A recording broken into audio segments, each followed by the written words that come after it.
안녕하십니까. 송국건의 혼술이 보내드리는 대선판 들여다보기 대들보 1월 16일 일요일 밤늦은 시간에 인사드립니다. 자, 조금 전에 MBC가 보도를 강행을 했죠. 윤석열 후보 부인 김건희 씨가 함정에 빠져서 이명수 서울의 소리 촬영 담당 그 기사와 통화를 한 내용, 7시간 통화. 자, 그 내용 중에서 아주 완전히 추려서 법원에서 방송하지 못하도록 한 것도 있지만은 그것을 다 빼고라도 본인들이 확보하고 있는 그 내용들을 아주 추려서 보도를 했는데 몇 가지 김 씨의 육성을 내보냈습니다. 육성을 내보냈는데, 자, 첫째 제가 받은 느낌은 이명수 씨, 이것을 몰래 녹음을 한, 함정을 파고 또 떡밥을 던지고 이렇게 몰래 녹음을 한 이명수가 열린공감TV PD에게서 유도 질문하는 방식을 코칭받았다. 이런 내용이 있었죠. 저도 소개를 해드리는데. 거기에 딱 맞춰서 유도 질문을 그때그때 하고 또 크크크 하면서 장단을 맞춰주고, 자, 이런 모습들이 제가 볼 때는 상당히 부자연스러웠는데, 김건희 씨가 순진한 건지 아니면은 언론이 너무 이쪽에서, 거의 사기 비슷한 이런 식의 접근을 해서 그런지, 자, 여기에 대해서 김건희 씨가 그대로 말을 하는 그런 장면들이 노출이 됐습니다. 그리고 저는 이 내용도 내용이지만은 내용이 워낙 기니까, 저희들이 모르는 내용이 워낙 기니까 7시간 45분 동안 통화를 했다니까, 그러면 그것 중에서 법원에서 방송하지 말라는 거 빼고도 엄청난 분량이 있는데 그것을 어떻게 편집을 할지, 저는 기자니까 이것을 악마의 편집 이야기도 나오는데 어떻게 편집을 할지 그 부분을 제가 오늘 유심히 봤습니다. 그 결과 두 가지 점이 저에게 딱 포착이 됐는데, 목적을 가지고 분명한 선거에서 윤석열에게 불리하게 돌아가도록 할 목적을 가지고 편집을 했다. 오늘 수많은 사람들이 이 방송을 기다리고 지켜봤죠. 자, 그래서 분명히 목적을 가지고 편집을 했는데 7시간 45분짜리를 30분 동안 방송을 했는데 30분 방송 중에서도 실제 김건희 씨 육성이 공개된 것은 또 얼마 안 됩니다. 나머지는 이명수가 유도 질문하는 그런 게 있었고, 또 자기들끼리 MBC 그 프로그램 진행하는 사람들끼리 나름대로 분석을 한다고 또 MBC의 입장을 막 변명을 하는, 자, 그런 내용들이 있었고, 또 이명수가 이 MBC와 인터뷰를 해서 보충 설명을 하는 그런 것도 있었기 때문에 이 김건희 씨 육성이 직접 나온 건 얼마 되지 않는데, 그 얼마 되지 않는 것에서 이 악마의 편집으로 볼 수 있는 목적이 분명하게 드러난 겁니다. 두 가지인데, 저는 하나는 교묘하게 야권을 분열시키는 그런 편집을 했습니다. 또 하나는 김건희 씨가 선거에 계속 관여하고 있다, 이런 뉘앙스를 주는 쪽으로 편집을 했습니다. 첫 번째 보면은 제일 처음에 오늘 이거 시작할 때부터 어떤 장면이 나왔냐면은 후보 경선할 때, 국민의힘 후보 경선을 할 때 이명수가 홍준표 후보를 취재한 이야기부터 나옵니다. 딱 첫 장면이 그겁니다. 자, 그리고 지금 홍준표 후보가 윤석열 캠프에 윤석열의 선거운동을 돕지 않고 계속 비판을 하고 있는 그런 입장이죠. 그런데 이것을 딱 홍준표에게 초점을 맞췄습니다. 이명수가 전화를 해서 이렇게 이야기합니다. 김건희 씨에게 오늘 홍준표 토크 콘서트가 있었는데 내가 곤란한 질문을 몇 개 뽑아놨는데 이거 딱 피해가네, 홍준표가. 이렇게 하면서 유도성으로 말을 툭 던지는 거죠. 그러니 이 김건희 씨가 내일은 홍준표한테 날카로운 질문 좀 해봐. 홍준표한테. 그러면서 김건희 씨 이야기입니다. 홍준표 까는 게 슈퍼챗 더 많이 나올 거야. 슈퍼챗은 라이브 방송할 때 후원금을 받는 거죠. 자, 그래서 홍준표한테 날카로운 질문 좀 해라, 김건희 씨가. 그리고 홍준표를 까는 게 슈퍼챗을 우리를 까는 것보다 더 많이 나올 거야. 이런 이야기를 합니다. 자, 그것을 홍준표 후보도 봤을 텐데 화가 나겠죠. 자, 그러면 결국은 또 원팀에서 멀어지는 겁니다. 자, 이것을 교묘하게 노리는 그런 편집이고, 그런 말을 또 그 전에 유도까지 했죠. 두 번째, 김건희 씨가 선거에 관여하고 있다는 뉘앙스를 계속 줬습니다.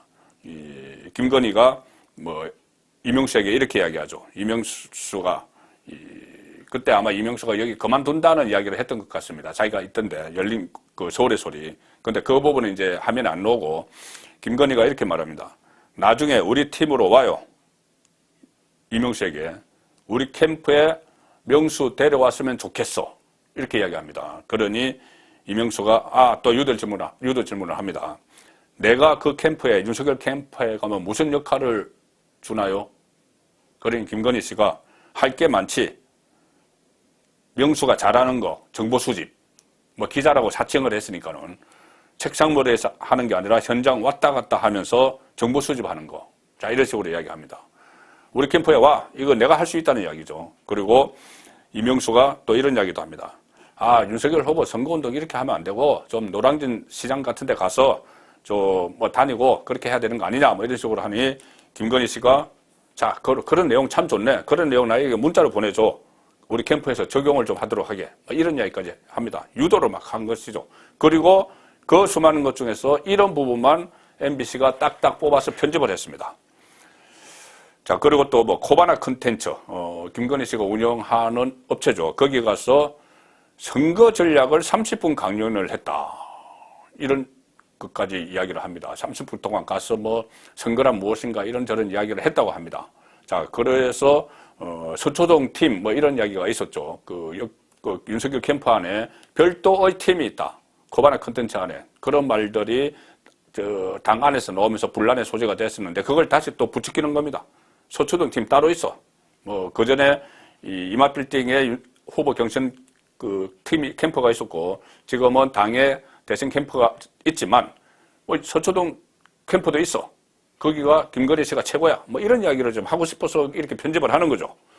자, 그리고 여기서 또 그때 뭐 30분 강의를 하고 강의료로 105만 원을 줬다고 하네요. 그러니까 뭐 누나가 준다고 생각하고 이렇게 해서 뭐 그까지 와서 뭐 했으니 이제 그 직원들하고 일종의 뭐 선거에 대해서 이야기를 했으니 105만 원을 줬는데 그것을 또 뭐 사양하면서 또 옥신각신하는 이것까지 다 녹음을 했습니다. 그건 통화만 녹음한 게 아니고 서로 이야기하는 것도 다 녹음을 해가지고 오늘 MBC를 통해서 내보냈죠. 그리고 뭐 김건희 씨가 우리가 대통령 되면 제일 덕보는 거는 뭐 이명수 씨지 뭐 이런 이야기 하는 것까지 다 녹음을 다 했습니다. 그리고 그러니까 또 이런 이야기도 있네요. 이명수가 내가 누나한테 가면 나 얼마나 주는 거야? 이렇게 이야기합니다. 그러니 유도 질문이죠. 그러니 김건희 씨가 또 뭐 잘하면 일 잘하면 한 1억 원은 줘야지 뭐 농담처럼 이야기합니다. 이것을 놓고 이명수는 MBC에 출연을 해서 MBC 기자에게 나는 돈이면 다 된다고 생각하는 것 같더라. 이런 식으로 또 이야기를 합니다. 자, 그리고 MBC가 그 다음에 또 이런 보도를 합니다. 이런 내용을 내보냅니다. 김건희가 여러 현안에 대해서 정치 현안에 대해서 거침없이 말했다. 그렇게 하면서 또 몇 가지를 이명수가 통화한 내용을 내보냅니다. 윤석열 후보가 국민의힘 입당을 졸질할 때 김건희가 캠프 엉망이다. 이런 이야기 했던 거나 또 윤석열이 입당 후에 김종인이 총괄위원장을 수락했을 때 김건희 씨가 또 거기에 대해서도 물어보죠. 그 이명수가 오늘 입당했다는데 그거 뭐 어때요? 뭐 이런 식으로 물어봅니다. 오늘 뭐 그 총괄선대위원장 수락했다는데 그러니 김건희 씨가 원래 그 양반이 우리한테 오고 싶어 했어. 먹을 게 있는데 장치판에 먹을 게 있는 장치판에 온 거지. 먹을 게 있는 장치판에 온 거지. 뭐 이런 이야기는 뭐 여의도 정가에서 많이 합니다. 선거철 되면은 먹을 게 다 상이 차려져 있으면은 선거꾼들은 다 가죠. 자, 그런 이야기를 하는 건데 뭐 사석에서 막 하는 정도의 이야기죠. 그런데 이것을 다 녹음을 해서 공영방송이 그대로 털어버리니 지금 그렇게 되면은 또 김종인 또 가뜩이나 뒤에서 막 윤석열을 공격을 하는데 또 이재명 후보 캠프에 가느니 안 가느니 이러는데 거기 또 영향을 미치겠죠. 그렇게 영향을 미치라고 이렇게 편집을 해서 내보낸 겁니다. 그리고 또 이런 이야기도 또 추려서 MBC가 내보냈습니다. 조국 수사에 대해서 조국 쪽이 너무 많이 검찰을 공격을 했다. 그런 이야기고 또 사실 조국의 적은 민주당이다. 이런 이야기도 했고 누가 대통령 우리를 윤석열을 누가 대통령 후보로 시켜줬느냐? 보수가 키워줬겠느냐? 보수는 자기들이 해 먹으려고 했겠지. 윤석열 오기 전에 자기들이 해먹으려고 했겠지. 그리고 박근혜 탄핵도 사실 보수가 한 거야. 자, 이런 식의 이야기를 유도 질문에 의해서 막 하게 됩니다.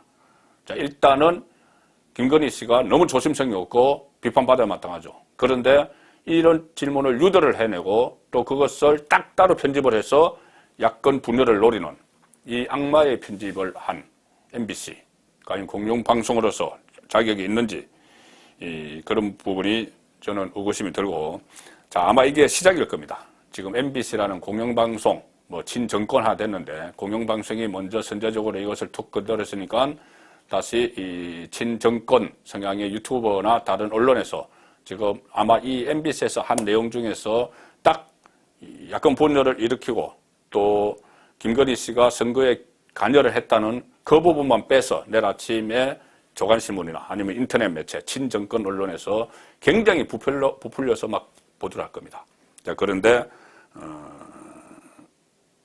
오늘 나온 수준은 오히려 좀 약할 수도 있습니다. 내일부터 막 부풀려서 하는 것을 보면은.